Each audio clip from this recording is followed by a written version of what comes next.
Hi, good morning, everybody. I'm looking forward to my friend Tara joining us today. And today we're going to be talking about energy, negative energy, positive energy, the physicality of it, the energetic state of it, all of that neat jazz. So, Tara is here. Should be on any second. Dun, dun, dun, dun. I love being able to do these live streams. Tara's over in Australia. She's a 14 different time difference. And we found each other online, and we're definitely connected on a deeper level. Hey, Tara. Hey, Tara. Hi, Rita, darling. How are you? I am well. How are you? I'm really good. I'm really good. Are you? That's great. Yeah, I'm just trying to get my camera right. So let me just make sure. There we go. Okay, no problem. Oh, there we go. I have to sit back. Ta-da! Now we're at the same. I didn't want it to be like totally zoomed up on my face, so they could see every pore. Yeah, and every. Yeah, exactly. Everything Oh, going we don't on. want that. No, we don't want that. I know. It's odd when I do my live streams. I actually enjoy. I like watching myself. I'm like, so that's what I look like when I. No, it's amazing because we do so many lives. We do get used to looking at our face. It was a very uncommon occurrence many years ago. We never looked at ourselves in the in the camera. Funny. Well, thank you for having me on. Well, thank really you for being here. I certainly appreciate it. So today we're talking about energy, which is super exciting for me because I've been dealing with people having negative energy ever since I was very small, because that's what was in my family.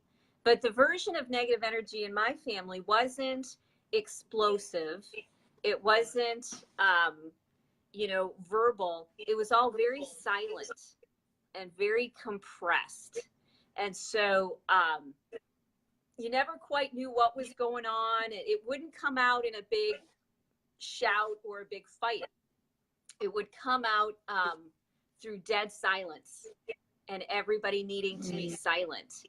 And because I'm empathic, you can still feel negative energy even when no one is saying a word, and you can feel it. And that build up of it is what then starts to turn into physical and mental health problems. So what's been kind of your experiences with negative energy in your life? It was so interesting listening to your story because I was feeling it in my body a lot of that. See, I still think we're the same person, Rita. It's very interesting. I'm the Australian version of you and you're the American version of me. It's interesting. We have very similar, just from what you said, huge similarities. Because I know a lot of the things that occurred when I was young was the same. It was that sense that I didn't know quite why I could sense things that were unspoken. It was always a thing of I felt like I knew what was going on with everyone and the dynamics, even though I was young. And it was, it's that case of the old soul in the young body thing, because I knew that some things were not quite functional, healthy, and I could identify it from a young age. And it was a strange experience because always feeling a little bit on the outside, always feeling like you've got this whole other especially being empathic, you've got this whole other internal world going on. And you feel like there's almost like little scripts that even though they're not speaking, there's little scripts that each of them that they're running around in your head, and it can really, as a young child, make you question your sanity sometimes. But as we learn, and what I would always encourage people who are empathic to do is understand what it is. Because once you can understand it, you can grow with it and not be in resistance with it. And I think as a child, and it sounds like your experience too, we were in resistance a lot of the time, which was what was going on. And suppressing it is a big survival tactic as an empath. Suppressing and disassociation. It, I got really good at disassociating from things. Yeah, same here. Yes, it was almost like how do I describe it? Like an ever-present awkwardness and uncomfortable sense of self. You know, always feeling like I was just kind of 10 steps behind, but almost 10 steps ahead at the same time. It was an odd paradox, I feel. Was that your experience too? Yeah, that outsider? Yeah, my experience was I felt very responsible for everybody in my life. Yeah. Because I could intellectualize things, you know, and it's like there were two of me. There was the very deep inner part that was intellectual and would stay disconnected, and then there was all this physical stuff going on. You know, I would cry at the drop of a hat. You know, my skin always felt like it was crawling. I had stomach issues. I could never eat. And but I was always coming from that disassociated place, you know, which then if you study Buddhism, you know, Buddhism is all about that observer, you know, observing what's going on. And so that really helped me cultivate the ability to be present with uncomfortable feelings and start to figure out how to not be so uncomfortable. So that's why this is such a great topic, because when you have that level of stress when you're young, you have decades to figure it out, which is kind of cool, because now I've got all of these really wonderful human beings around me who have no idea, who are now in toxic relationships, you know, either spouses or children or coworkers, and they have no idea what's going on. They feel blindsided. And I'm like, oh yeah, I've been dealing with this since before I was born. Here, let me give you some tips. You know, and so I ended up ahead of the game because I had that life experience early on. But the problem is when it makes me a little arrogant, because then I look for relationships at times that will challenge me in that way. I'm like, yeah, I want to be challenged, you know, so I'll develop connections and close relationships with people who haven't learned how to manage their anxiety or depression or chemical imbalances or poor life habits. They haven't learned how to manage those yet. And I'm like, hey, I'll be your friend. Why didn't you come hang out with me? And let me show you the way. Let me show you it. And it's fun, you know, for a little bit.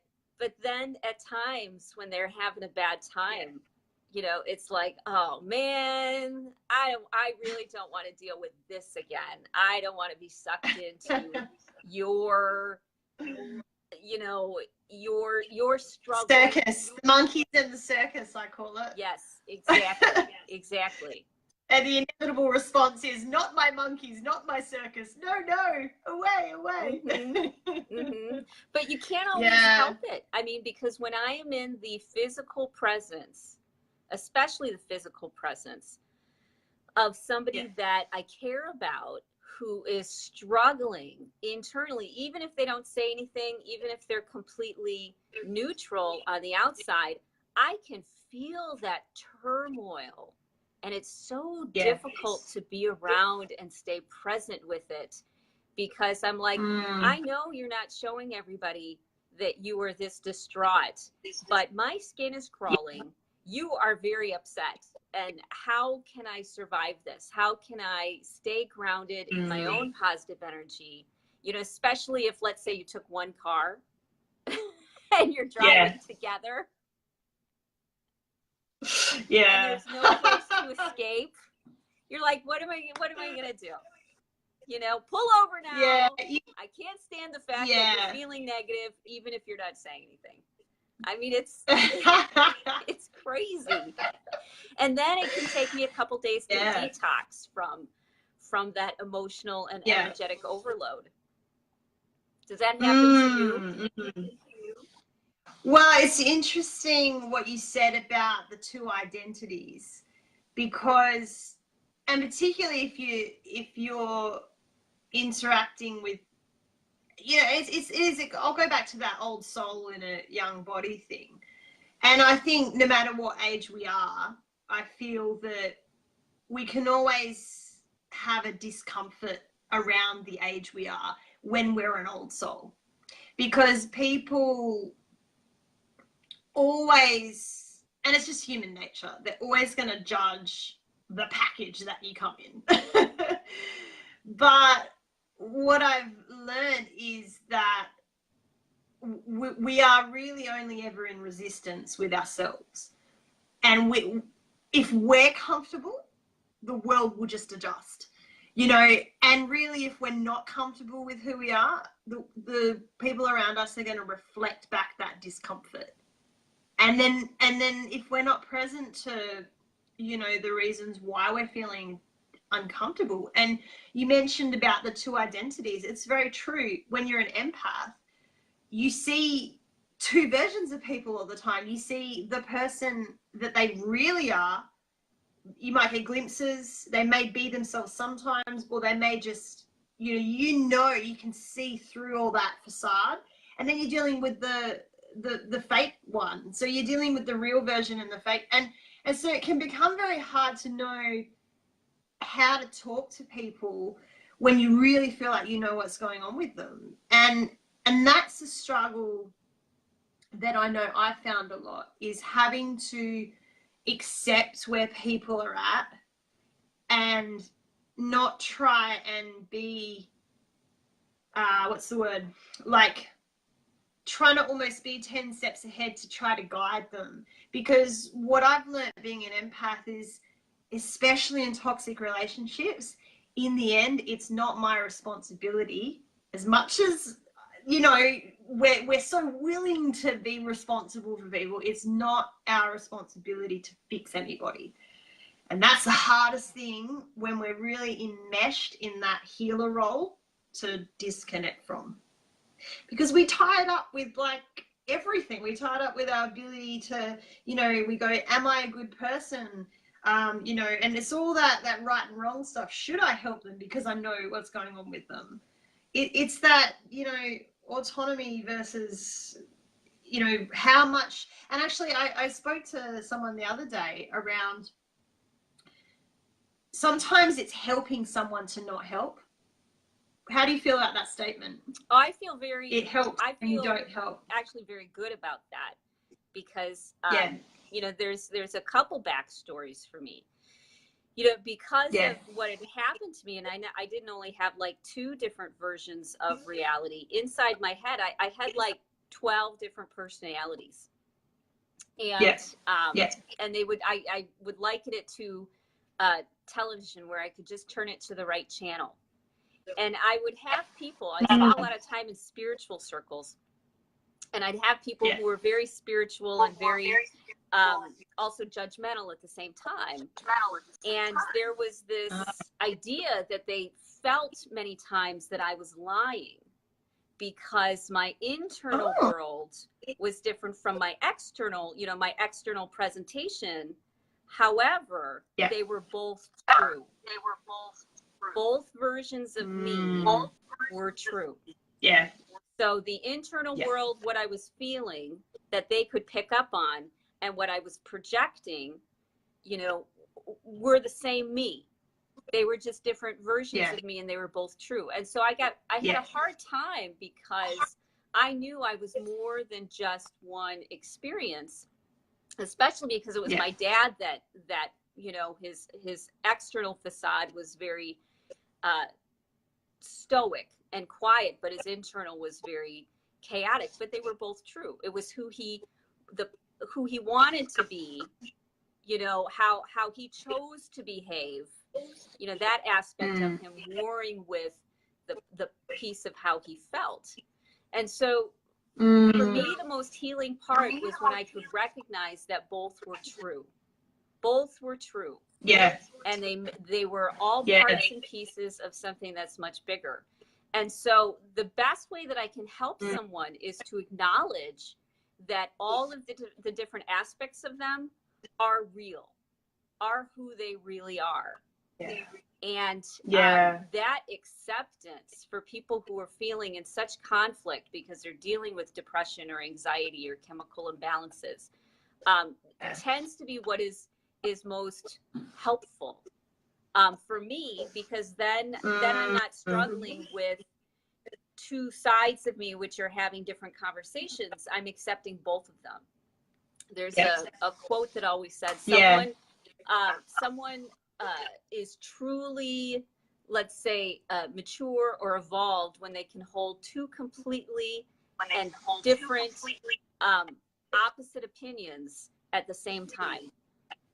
So you can be two or three or four or five or six different people, and they're all the same thing. They're all authentic.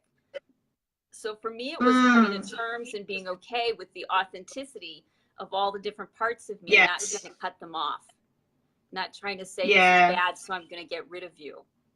You know, and so then it allows me to do the same thing with the other person, to say, I realize that this is all of you, you know, and I appreciated the fact that my dad would come home and go straight to bed, you know, and wouldn't, you know, yell at us or verbally abuse us in any way. He would just vacate the situation, and they were both true. And so I learned the ability to be grateful for people who are struggling and trying to overcome that struggle through their behavior. You know, and most people see that as a lie, but in reality, for me, it's they're showing me who they are, all these aspects of who they are. And if I want to help in any way, it's about accepting who they are. No, the problem for me is I can accept who they are and I can accept who I am. I just don't always like how my nervous system reacts, you know, to their intensity. Do you know what I mean? Because they tend to be very intense people because they've got this war going on inside of them. And the intensity at times can be very overwhelming for me. Well, that's true. And empaths can, you know, as much as we can white light ourselves or energetically protect ourselves, sometimes there's no stopping that infiltration of when you're in someone's space and you pick up something that they're, you know, if they've got stomach, like what you were talking about, stomach problems, you know, digestion problems, and you pick that up. I often get intense sharp pains in the back, in the neck, not even my injuries, and it's other people's stuff. And it can happen very, very quickly. And sometimes there's no stopping that. And I can understand that, you know, that whole thing about when you're an empath, there is a great gift to it. But at the same time, it can, I don't like to use the word curse, but it can impact, you know, impact when we just least expect it. And it sounds like that's what was happening for you, is that just complete overwhelm. Well, and it's dealing with that. I have the tendency to love a sense intense of self people. That is grounded. Yeah. Say that again. Oh, I said, well, and I have the tendency to love intense people because I love the intensity, you know, when they're flowing. Yeah. And then their intensity can be overwhelming when they're in that inner conflict like that. So how I've learned to protect my energy by making smart choices for myself, by doing good self-care, by making sure I have all the tools and resources that I need to limit my time at times with people, you know, and recognize that I'm an adult who is not trapped, who's not helpless, who's not cornered, and I can set boundaries and limits and say, okay, now I've reached my limit, so we're done, you know, until your intensity is a little bit, you know, more manageable, you know, when you're in this state. And so I make sure I do really great self-care on the physical level and with knowing what experiences I want to have and what experiences I don't want to have, and respecting that, and not putting myself into a position as often where I'm having an experience that, you know what, I'm not interested in having anymore. I'm not interested in going through that deep angst. You know, I've spent a lot of years doing that. And so since there's nothing wrong with the person being in deep angst, I feel no need to heal them in any way. I just sort of be like, okay, and when you're ready to talk to me, you can contact me. I'll be right here. Exactly. Brene Brown said, knowing the limits. Knowing your limits and your boundaries is important, is really important. It's I guess I agree. And I guess how I've learned to protect myself over time is not buy into the guilt. Okay. And what I mean by that is, I think people who are displaying, and look, we've all got the ability, I believe, to be healthy and unhealthy in our behavior. You know, I'm sure we're all guilty of toxic behavior ourselves. You know, because we are. We're not immune to. We're not immune to it. But I guess how I've learned to protect myself, when, you know, I'm in a job that requires me to be present for people, you know, a lot, is I don't buy into the guilt. And what I mean by that is that people who are displaying toxic behaviors, what they sometimes do is they will shuffle between being the victim, and then when they feel that you're not giving them enough attention, they go from victim to aggressor. And then what I used to do is buy into that. I thought, oh gosh, I haven't given them enough of my time, and oh my gosh, I'm not doing my job properly, or oh no, I'm not being a good enough friend, and so what it was is they would play on my wounding. And so I had to really become like really comfortable and aware of when I was being triggered, and also starting to tell myself a positive story, that like affirmations, like I am good enough, you know, I am doing enough, and I don't need to save everyone, and their problems are their responsibility. And it comes back to responsibility. And I think you raised a great point about that. Empaths sometimes feel really responsible because part of their life purpose is to be of service. But I don't think being of service means to sacrifice ourselves. I've come to learn over many hard lessons in life that it's not about sacrificing yourself. You have to fill your own cup, as they say, but you have to recognize that it isn't your job to save people. Your job as a healer, you know, psychic or whatever you do, you know, your person who holds a space for others, your job is to help other people help themselves. And that was a huge lesson, you know, over time that I think many people go through, is that, and particularly in our family units, you know, whether that be your own childhood family or the family you've created through marriage and children yourself, is that, you know, and as women, like, and Glenn Close said it really good at the Golden Globes, that we're expected to be nurturers, like, because we're women, but somewhere in there we have our own goals, dreams, desires, needs, and I think it's self-care and energetic protection is about honoring what that is. And we can get really lost sometimes in trying to help others. But as I said before, I think sometimes not helping is helping them, because it's allowing them to help themselves. You know, so that's how I do it. I just don't buy into, if they're trying to pull me in out of pulling the heartstrings, I observe it now and I go, if I step away, I'm actually helping them. And that's what I have to tell myself. Right. And that's really hard to do. That's the fun thing is, you know, I came to terms with, I started with me, you know, because I had to do a lot of forgiveness work around some abuse outside of my family and some other things that went on. And I really had to find the silver lining in everything. You know, how did this help me? How did this evolve me? How did this make me better and happier? How did this make me stronger? And I had to go through that in order to do my forgiveness piece. What it did on the other side of that is I don't feel sorry for people anymore. And I can see the positive benefits of the struggle that they're going through.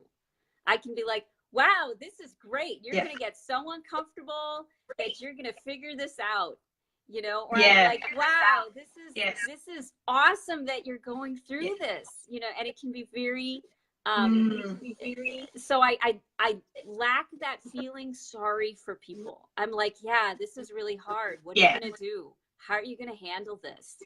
You know, and that neutral space of curiosity has, you know, to me is really, really healing, because I'm not telling somebody who's struggling that they're bad for struggling.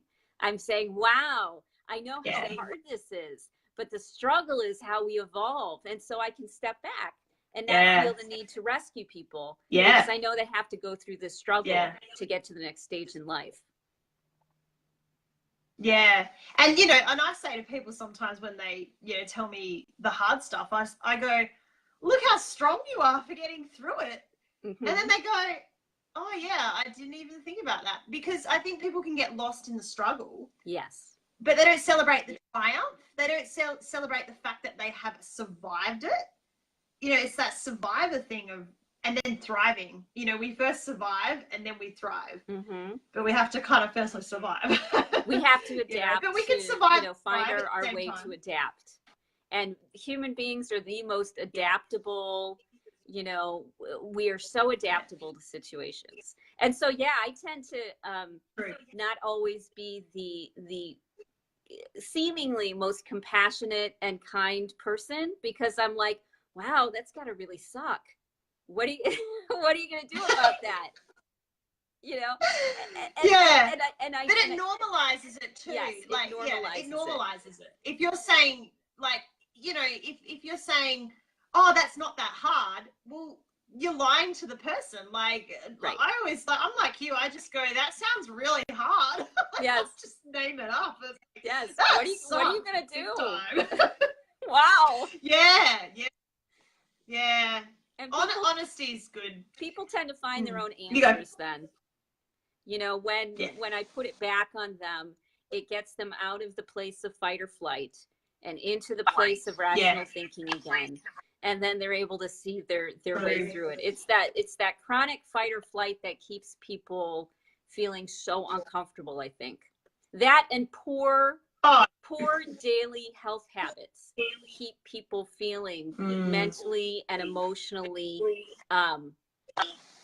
disturbed, you know, because they don't have good, healthy habits in their life that nourish them and keep them more stable. They do things which will make them feel, you know, crazier. They don't stay hydrated. They don't get their fiber. They don't, you know, get the nourishment they need. They don't take time to meditate. They don't take time to move. And then, of course, we're going to end up with problems like depression and anxiety, because a lot of those are very physically based. And I think also, Rita, though, you know, in this our society is about, a lot of the time, about instant gratification. You know, it's like people want happiness now. They want those highs, but you know, I've learned not to chase highs or fear the lows anymore. Like, for me, it's about the middle ground. And it sounds like what you're saying with the, you know, all of the habits, those nourishing habits, that to me is the middle ground. It's cultivating long-term behaviors that are going to bring you back to a grounded sense, not sort of chasing, you know, I'll be happy when, oh, that's a dangerous motive. I'll be happy when this happens. And, you know, that's really what it is. Well, there's You know, very people concrete, have to, yeah, there's very concrete physical things we can do to protect our energy. And Yeah. a big piece of that is making sure you get what you need. And when you don't feel like Yeah. you know, you're inflamed, and when you don't feel like your shoulder hurts or whatever, then when you're in as good a place as possible physically, a lot of stuff doesn't bother me. I'm able to stay very grounded. Yeah. It's when Yep. I slack on my health habits that then I start Yep. to become more sensitive. I can't handle the toxic energy around me as much.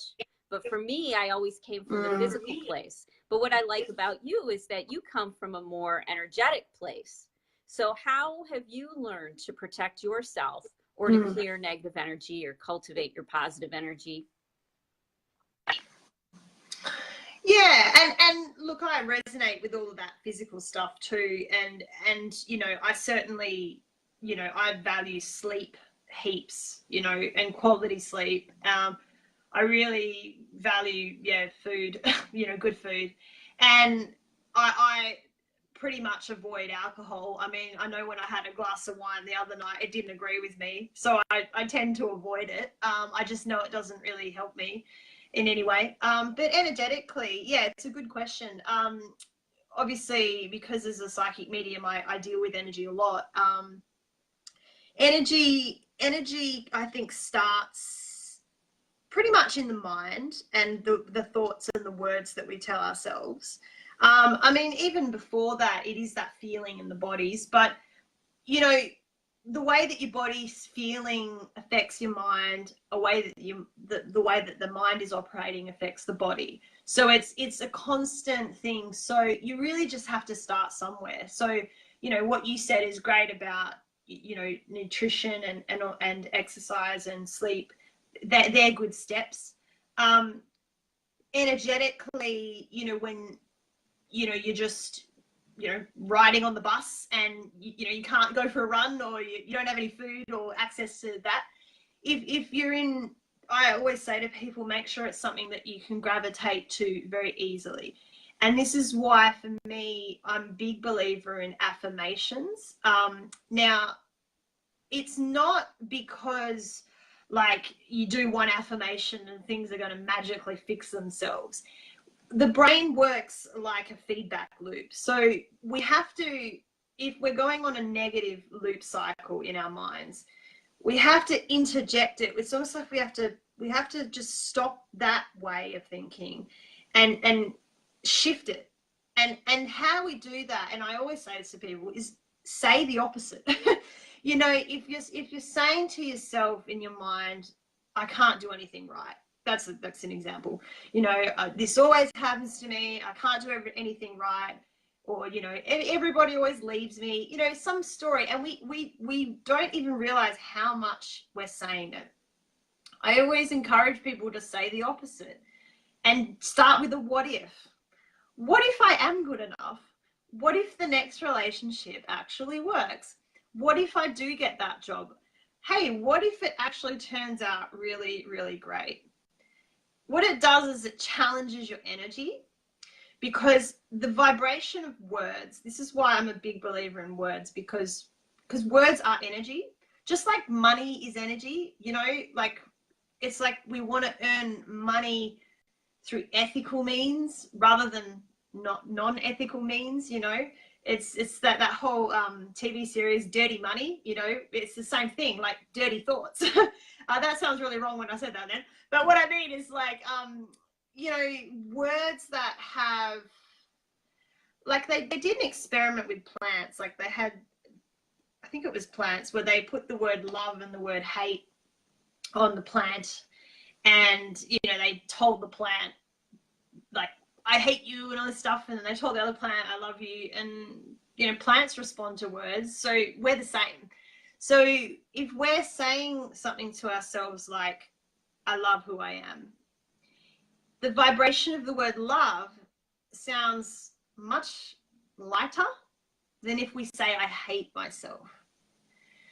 The word hate is probably one of the most lower vibrational energetic words out there in the human language. the word love is its polar opposite. So that's a good place to start, is to, if you're finding your self-talk is really harsh and you're not being very kind to yourself, I always encourage people to talk to yourself kindly. And that's where I start energetically. On another note, if you believe in angels, Archangel Michael is a great one. And I say the affirmation, I cancel, clear, delete that person's energy off my body. And then what I do is I send it back to them with love and light, because we don't want to create negative karma for ourselves. So we just, we move it off us. And so they're just little strategies that I do. And I find it effective because I'm somebody who has suffered, really, really badly, depression and anxiety. And I'm very open about that because I think it removes the stigma when we just normalize it, because it is an experience that many people go through. So in that sense, I think we could call it normal, even though it doesn't feel normal in the time when you got it. But that helped me. I'm not saying it's going to magically fix things, but it's a great place to start. And like anything, if you keep doing it and keep being mindful of when you're going down that negative cycle and just flipping it around and practice it and see when you say, I love who I am, how that feels, rather than, oh, I hate, it's just such a different vibration. So words are really, and really, actually, this is a cool fact. Spelling, right? You know how we spell words? Look at the root of that word, spell. And words are spells. So if you think about it, we're almost casting spells when we speak, because we're creating the life we want to live through the words that we say about who we are and the vision we want to create for ourselves. So I always think of them as mini little spells. That's what I think is really cool about the English language, is that it is really, spells, to get all practical magic on you here. But yeah, so that's what I do, little tips. So one of the strategies for changing self-talk that I've worked with is, a lot of times if you try to go from a negative thought to a positive thought, like, oh, I'm never going to figure this out. I'm such a failure. Why should I bother?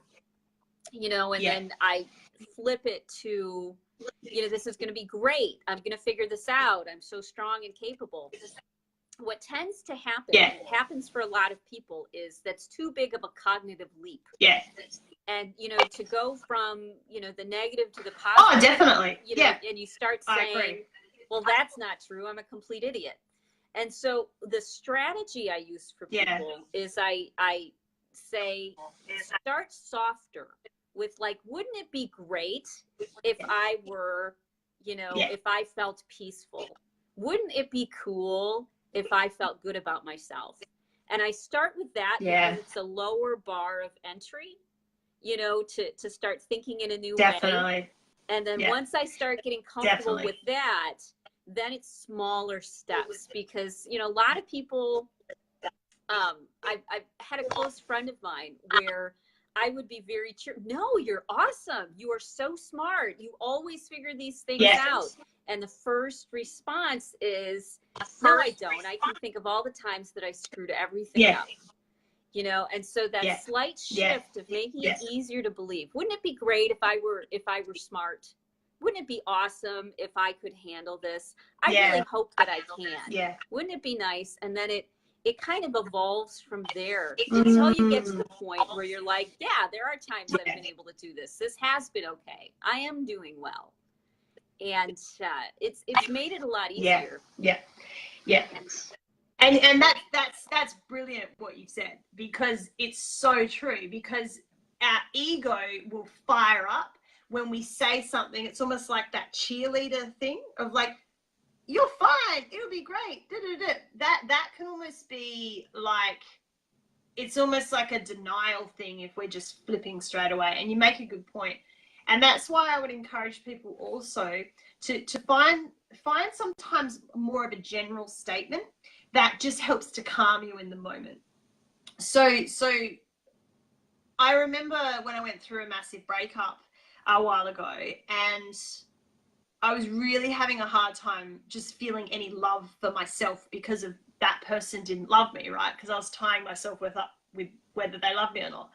And I discovered a Louise Hay affirmation, which I really liked. And it was really grounding. And the affirmation was, I am lovable because I exist. And I liked that. I am lovable because I exist. And that was believable for me in that moment. Because even though I didn't think I was amazing in that moment, I knew I existed. So then I thought, well, if the universe created me, they must think there's something I can do. Right. You know, so you're right. You have to go with the little steps that because affirmations, I believe, if they hit your heart, like, because it's realistic as well, and it matches where you're willing to go. You make a great point. It's definitely not just about like going, yay for you, rah rah rah, like a cheerleader, and then it creates more resistance. Absolutely, like 100% agree with you there. Yeah, I've been getting more into meditation lately as well, and because I come from a physical point of view with my work, a lot of it is, what's the physicality of emotion? And so for me, it's important to be present with whatever I'm feeling, allow it, and then allow that energy to move through me so that I can flush it out. You know, so what I've got a close friend who's struggling right now, and when I'm near them, I can feel that struggle. And so I accept the fact that they're in the struggle, that this is hard for them, and I stay present with it, and I don't attach any judgment or thought, or if I do, I don't give it a lot of credence. You know, I don't believe it. Like, it's like, you know, this is horrible. I just don't believe it. I just let it be there. And if I'm present with that feeling, then it's allowed to come and allowed to go, and I can detox it.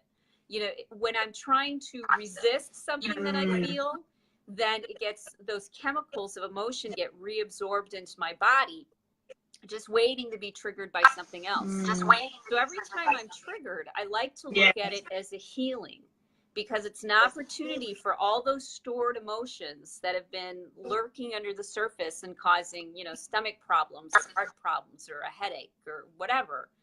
It allows it to, those things to get put back into the bloodstream so that I can get them out of my body. I can breathe them out. I can cry them out, and physically get rid of the thing, you know, some of the things which are causing me to feel so uncomfortable. So I do a lot of presence work every morning, where I take, you know, at least 10-15 minutes, and I'm present with whatever I'm feeling, just so that I can move it through me, so that it doesn't build up.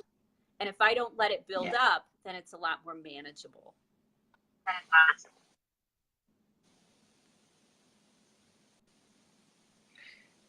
Yeah. Does that make sense? Oh, sorry. I couldn't hear that last bit. Sorry. Does that make sense? There was a bit that cut out there. Oh, okay. There's a little bit that cut out there, but I did hear most of it. And you're right, that acceptance, immersion, like, as you said, just being present to it, and then just allowing it to release. You know, I have clients that apologize when they cry in front of me. And I'm like, you have nothing to be sorry about. I said, it's so healthy to that you're letting it out. Like, you know, because we get pressure, I think, in life to present a certain way, and especially on social media. Like, you know, there's so much stuff out there of present this way, and then you'll get more likes, and it's just, a lot of that is really just fear-based. I think that more people, I believe, resonate with like realness, rawness, you know, the unedited version of ourselves. You know, like, life isn't like a perfect movie. We just have to, and I remember we've had conversations before about this releasing stuff, and that really impacted me when you said that, because it was a great way of looking at it, that you know, everything that gets stored up, the triggering point is the point of release. And I really love the way you said that, and that really shifted something in me. And so thank you for saying it, because yeah, it was very the power of your words, you know, casting magical spells. It's powerful. Like, release is acceptance, and acceptance is letting go of judgment. And like, I really think that judgment is one of the biggest causes of resistance and suffering, you know, and it's tied up in this thing of, we feel we have to present a certain way, and you know, getting locked into perfection. I think perfection is really just, it's some concept that we think we need to behave a certain way to get a projected outcome, and I think in life we just need to stop being so outcome based, and really just be more like what you're saying, present moment awareness is the only way you're really gonna really release everything, isn't it? Otherwise you're just gonna suppress it further and further, and it'll come out eventually. Right. You know, our body's like, what is it, 90% water or something? It's bound to come out. We're all water. Well, and it turns into, it really does, suppressing our emotions and what we're feeling is directly linked to our immune system being low, the ability for circulation in our body. We'll store all those, we'll store all the emotional chemicals, which will cause inflammation, and our nervous system will shut down to different parts of our body. And so then cellular waste starts to build up too. It all starts to build up. And so suppressing how we feel or trying to change it too quickly, you know, without that slower, gradual process, we end up with healing crises if we try to push too fast, too hard, where it's all dumped into our system. But then if we don't allow it at all, then it comes out with every version of illness that you can come up with. And it's finding ways to not judge how we feel or how anybody else feels, and looking for ways to move the energy through us so that it doesn't negatively impact us. You know, those have been my two biggest ones, is just relax and be okay with how you feel, and let yourself feel it, because the faster you do, the faster you'll get to the other side, and you'll get that wisdom and the understanding that you couldn't get before. Yeah, that's really true.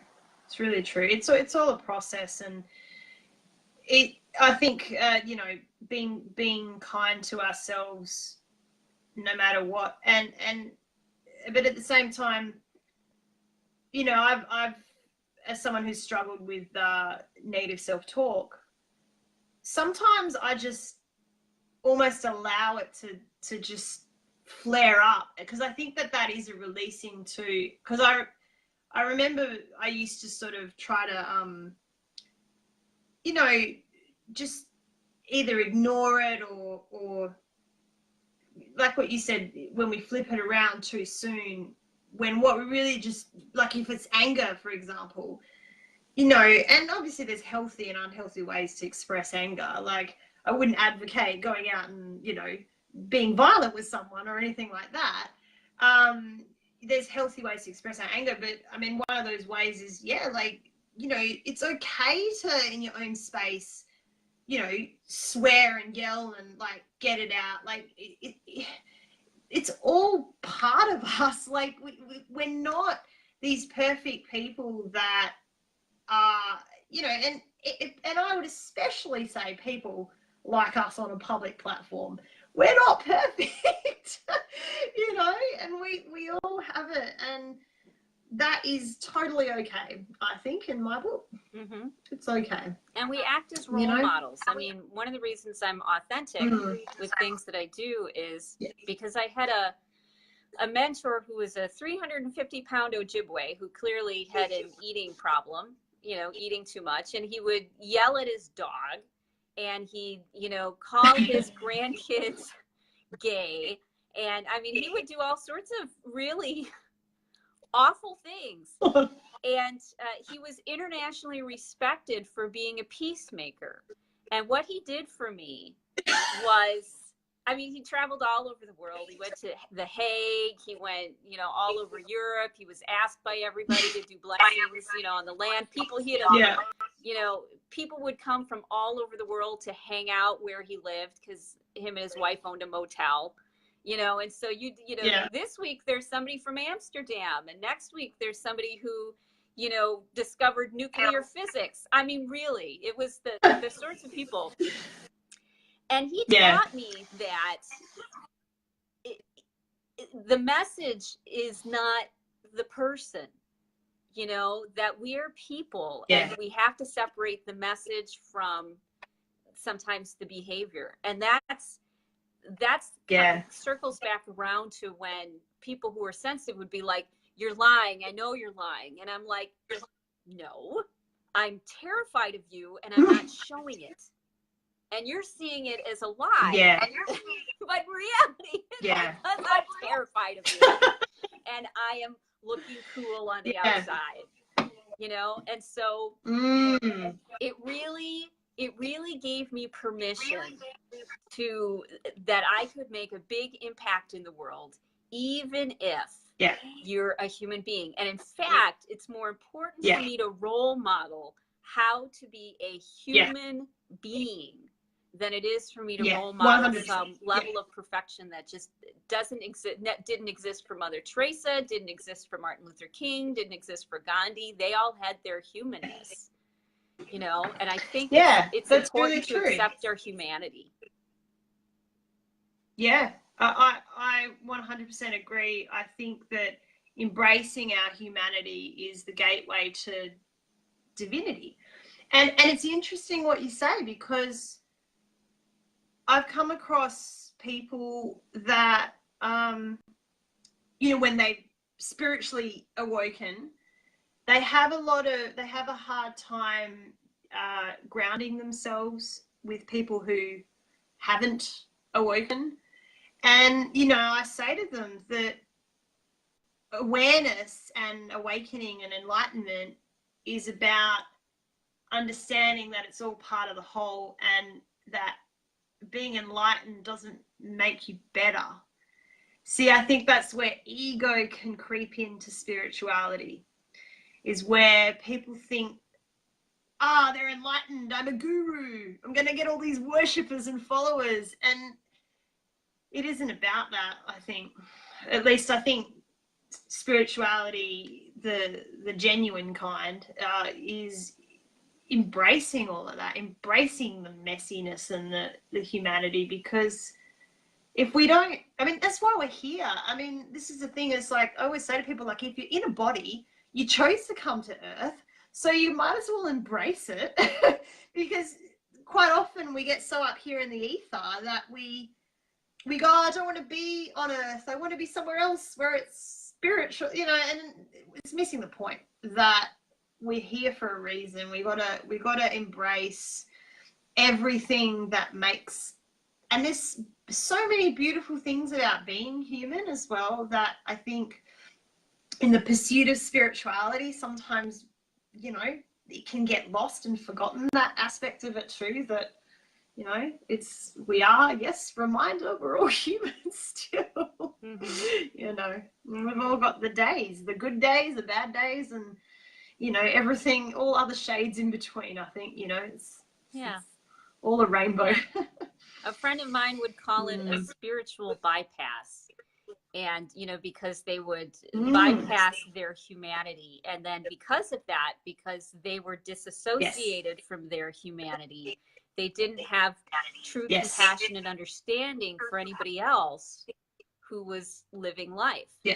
And I believe, from my point of view, from science is starting to show that everything is completely interconnected with wavelengths, that between me and you, I could walk across, you know, and go and hold you from the energy that's between us. And if we are all different aspects of all that is, then when we start to deny or cut off parts of ourselves because they're uncomfortable or we don't like them. And, you know, and I may say, because I don't like you, because you're representing this thing, which I think is bad. Let's say toxic energy. Yeah. You're representing this thing. This is bad. I want you out of my life. I don't want anything, you know, I don't want you to have anything to do with me. We're also denying ourselves getting closer to that experience of God. Because when I can look at you and love you the way that you are, set boundaries for myself, of course, but you know, of what I'm wanting to experience. But when I can look at you and love you unconditionally, I've reclaimed that part of my soul. And so when someone makes me feel in conflict, that's one of the reasons I'm drawn to them, because I'm like, I want the gifts that you bring. I want to reclaim this part of me. And what do I need to do in order to love you unconditionally? And sometimes it means I have to stay away from you and only interact with you from a certain distance, you know, because your energy is too much for me. You know, it's too intense for me to handle, because I haven't been doing my good self-care work. So I like to look at those conflicts and dissonances as in, how can I love them? And not just love them in the fluffy bunny kind of way, but love them as in a very real way. Like, I don't like that you're doing that. It doesn't feel good. It doesn't mean I love you any less, but it doesn't feel good. And so when you do this, this is what I'm going to do, so that you can learn relationship skills and you can learn social skills, because action consequence. You're doing this. This is how I'm going to respond. If you don't want that, then you do need to adjust how you relate to me. Well, it's separating the behavior from the person. And, you know, and like, to bring up a hard topic, in the case of, like, if you watch those documentaries about prisoners, you know, in the prison system, and how the transformation they go through from not being remorseful to, you know, maybe they get off drugs and all the rest, and then they move to that point of awareness of what they've done. You know, and then you could argue, and it's a touchy subject, but you could argue that everybody is capable of good and evil. It's the choice. It's and let's be real here. Not everyone grows up with the same circumstances. Some people get dealt a really bad hand when they grow up. And you know, it's that thing of, is potential something that's within, or is it nurtured? Is it something? And that's the thing, is that I think it's all about the choices you make. But what drives people to make those choices can, and quite often, is because of upbringing or lack of opportunity. And you see these when you, and like, I find those documentaries fascinating, because to see when they're given opportunities to better themselves, like education, when they put education in the system, when they put things in that helps them to know themselves as something other than a criminal. Because to be a criminal is because you've engaged in choices that lead you to have that label. So, you know, it's like that's the thing, is that it's, everybody does deserve compassion, and it may be it's a hard thing to say, that statement, because our society designs in our psyches that we're meant to hate the people that do bad things. But do we hate the person, or do we hate the thing that they did? And I think really it's the thing that they did. Well, and then a lot of it's a hard one. Yeah, a lot of healers and compassionate people end up in the trap of, well, I'm the only one who's nice to them, or they need me, or I can help them, without realizing that the best way to help people, I find, is to give them consequences. You know, if you do this, then this is what happens. There's no judgment. I'm not mad at you about it. However, if this, then that. And it's almost like a retraining, when we allow ourselves to be victimized, it teaches people that those behaviors are okay and they can victimize us. And we tend to think that I need to let them victimize me because they've had such a hard time. And it's the exact opposite. I've grown the most because people didn't cut me hardly any slack at all. You know, I was awkward. I didn't have good communication skills. I didn't have friends. I didn't know how to make friends. I didn't have any of that. And the normal societal reaction is, you're weird, we're staying away from you. And so I had to learn, oh, this is how you have a good relationship with someone. This is how you have social skills. You know, and it happened because I had to figure it out. And people weren't there saying, oh, it's okay that, you know, that you had a blow up. That's all right. It's no problem. You can do it again. It's because people said, you're going to have a blow up. You're going to have to go over there because I don't want to deal with it. You know, it was like, well, if I don't want to be out by myself, I better figure this out.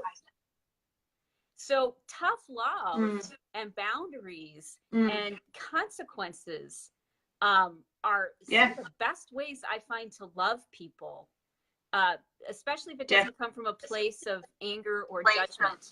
It's just like, I'm going to help you have better relationship skills. And if anybody's going to do it, I'd rather it be me because I love you, you know, instead of somebody who doesn't. And then they end up being sociopathic and trying to destroy your life. You know, so if I'm going to, well, if that's I'm true. Teacher, if people don't, rather be me. Go ahead. Yeah. Well, that's true, you know, because I think a lot of sociopaths and narcissists are born out of, you know, being in environments where they've never known consequence. So then they go out in the world and, you know, they think that nothing's, you know, nobody can touch them. And, you know, it's so, and then reality hits that, you know, in the world, big wide world, there's consequences to your actions. And, you know, so, yeah, I think that there's underprotection when growing up, there's overprotection, and there's all spectrums in between. And, you know, I mean, we had a case in Australia